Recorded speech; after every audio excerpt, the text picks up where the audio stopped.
7:33, a very good morning to you. You're watching whatever it is. Breakfast. Thank you, with Stephen and Anne. A bit of brain fog.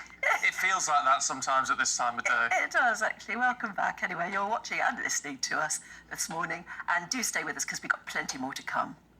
We're going to meet the Young Engineer of the Year as well. Yes. But first of all, we're going to go through the papers. Yeah, because she's actually created some fabulous CO2 measuring device thing. It's very clever, and she's young, and that's brilliant. And she's a she as well, which is great. Which is really so many years they've been really campaigning to try and get girls in school really interested in practical science, STEM. Engineering. Yes, it is STEM. STEM, yeah. It's brilliant. Anyway, we're meeting her soon. Excellent. Look forward to that. Let's take you through the papers. The Mail leads on Sajid Javid's pushback against an alleged anti-Tory election pact between the Lib Dems and Labour. The Times leads on Boris's increasingly unstable position, they call it, within the Conservative Party, following that series of high-profile election embarrassments. The Eye covers the Supreme Court decision to overturn Roe v. Wade, making abortion illegal in several US states. And the Telegraph leads on the news that Tory dissenters are plotting to remove the Prime Minister. The Express, a more optimistic view towards the PM's fortunes, saying that he intends to fight the next general election as Tory leader. And the Times leads on Boris's... Oh, no, it doesn't. That's the Times. Yes, we've just done the Times already, though, haven't we? So shall we go through what's inside the papers? Joining us is Baroness of Buckley, Claire Fox, and CEO of PLMR, Kevin Craig. Lovely to see you again. Let's talk election plot in the Mail, Kevin. I think this is a very important front page to talk about briefly, because the Daily Mail remains one of our top 5 national newspapers, hugely influential. Millions of people read it. And I think we have to be very clear. The front page today, where Sajid Javid is calling out, tell the truth about secret anti-Tory pacts. This is a total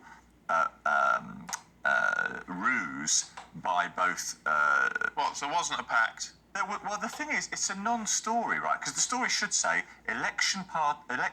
political parties divert resources and effort where they think they're going to win.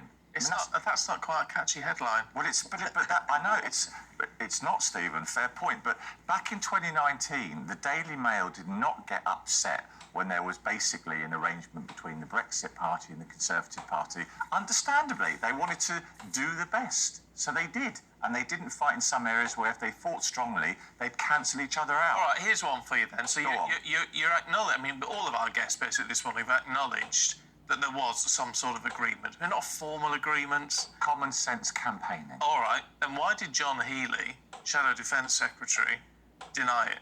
Well, because it's the transparency that upsets people. There's no formal pact. I mean, what he didn't deny was that there's common sense in play. Of course, political parties are not going to... I was in Wakefield. The Lib Dems were nowhere. And Labour know that they don't win at those rural seats like that. Common sense. Why is it front page in one of our most popular newspapers, Stephen? Well, I think people need to know, don't they? Know what? No, that this happened.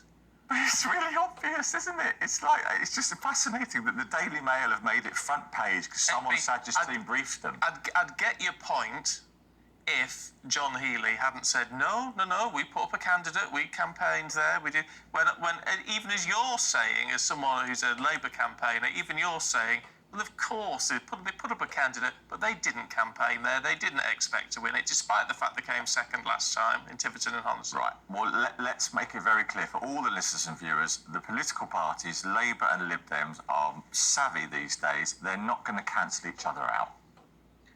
Right. It's not a great look, in my opinion. First of all, to treat the public as mugs. So what you've said is perfectly reasonable, but I just wish that other people would be as open. But the second thing for me is, forget all that. I don't care that that's going on.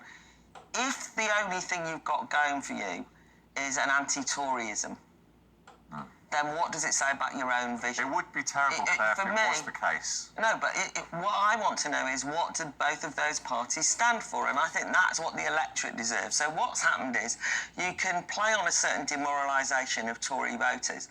It doesn't take a lot with Boris Johnson at the helm. We know that. there's a problem. But if then what you become is simply the anti-Tory bloc, the least worst, and you're kind of doing these arrangements, I think that's demoralising and diminishing of political life, because what I am shocked about genuinely is with the Tories being in this state, that we haven't had a really fantastic, amazing opposition visions shining through. And it hasn't happened, right? Through though. No, I don't think so. I mean, only a year ago, we've got to remember that Hartlepool, for example, you know, the Tories won it, right? And that red wall is not collapsing because of what happened in Wakefield. A particularly unpleasant episode with the Tory candidate. Absolutely no fight in that. You know, a disgraceful contempt Wakefield voters by the Tory party, by the way, but with who they stood and with not bothering campaigning there. I get all that.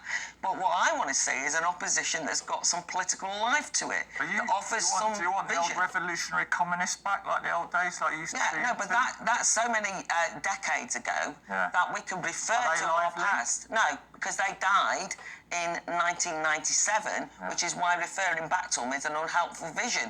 I'm talking about a vision for now. And there's a political realignment going on that I don't think any of the parties have quite captured. One of the problems with the Conservative Party is surely that it's in a situation where it's trying to represent the Red Wall and the Shires, doesn't know how to do it. What I'm suggesting is that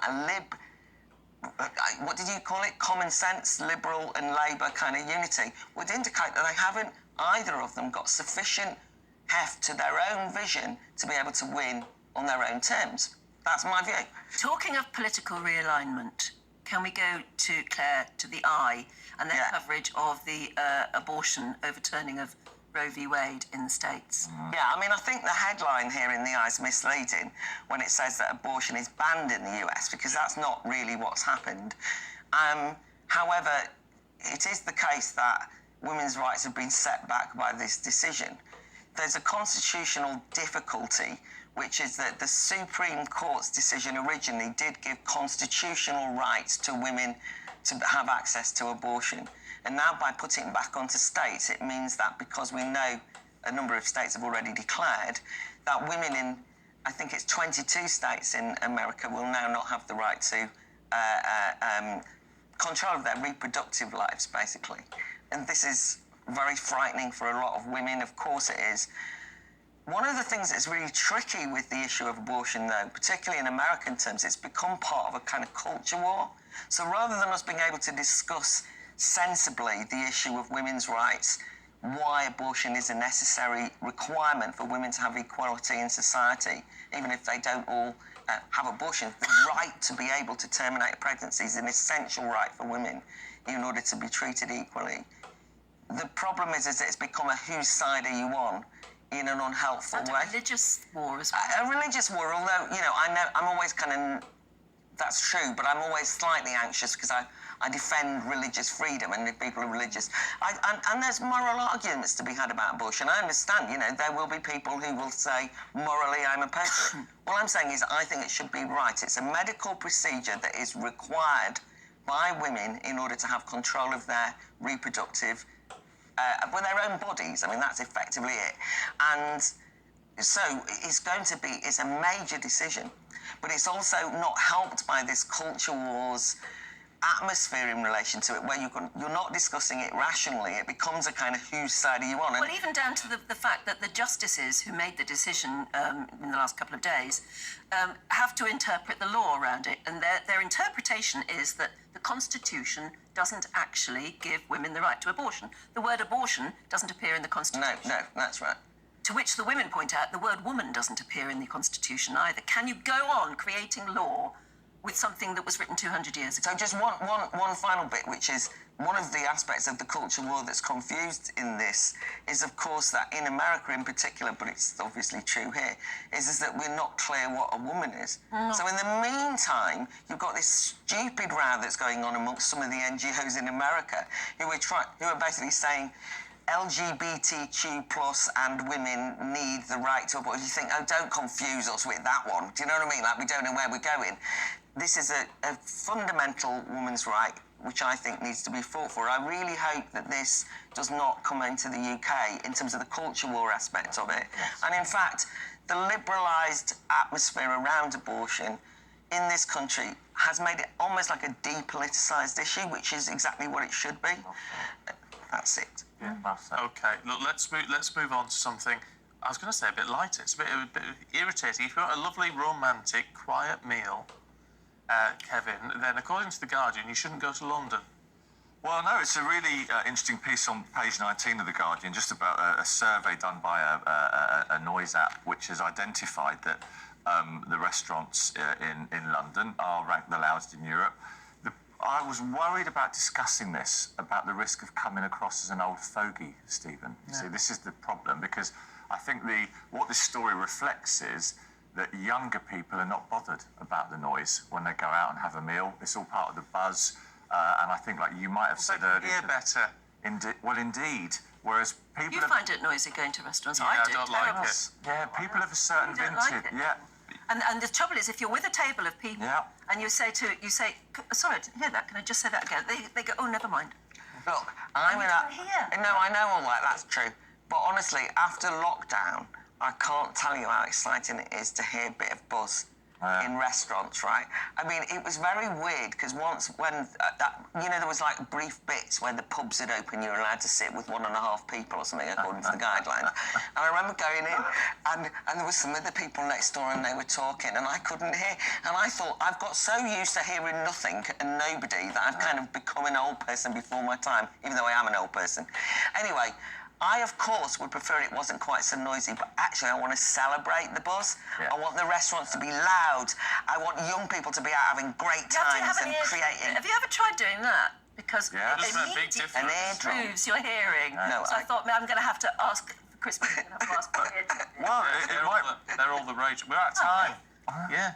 But no, I said it Already? should be all the rage. They should be all Sorry. the rage, No, yeah, exactly. I wanted to do my school's banning hugging story. So if you, I don't know, but it's terrible what's going on. One sentence? Can you do it in one sentence? Some schools have said that you're not allowed to, people shouldn't hug each other because it's inappropriate touching and the world's gone mad. I quite and agree. ridiculous. I love a hug and a... Well, it's reassuring. You've got to learn how to communicate with Yes, of people. course you have. And that was another lockdown loss, wasn't it? We told we couldn't hug people. I want a lot more hugging for young people amongst each other. And older people too. Yeah. Especially the newly married. Yeah, well, there's plenty of hugging at home. Don't you worry about that. Oh, now- boasting. Kevin, Claire, thank you very much